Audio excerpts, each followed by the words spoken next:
সুনামগঞ্জ শহরের আলীপাড়ায় এই institute of health টেকনোলজির নির্মাণ কাজ শুরু হয় ২০১৯ সালের জানুয়ারিতে। ২০২১ সালের মধ্যে প্রকল্পের কাজ শেষ হওয়ার কথা, তবে ঠিকাদারের প্রতিষ্ঠান কাজ শেষ করে ২০২৪ সালের জুনে।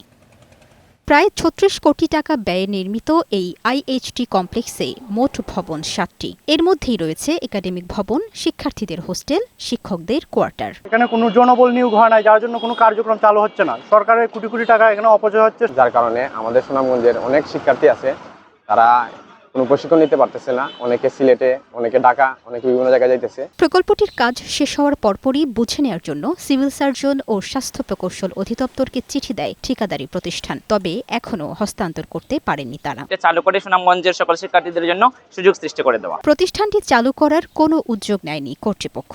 ঠিকাদারি প্রতিষ্ঠান তাদের কার্যক্রম গত বছর জুন মাসে সমাপ্ত করে। আমরা মন্ত্রণালয়কে জানাই, ওনাদেরকে আমরা এটা হস্তান্তরের জন্য বলি। এরপরে মন্ত্রণালয় এই বিষয় নিয়ে কাজ করছেন, যত দ্রুত সম্ভব এটা তারা জানিয়েছেন হস্তান্তর।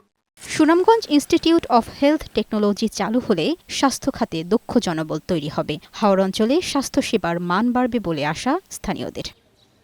লামিয়া আক্তার, বৈশাখী সংবাদ।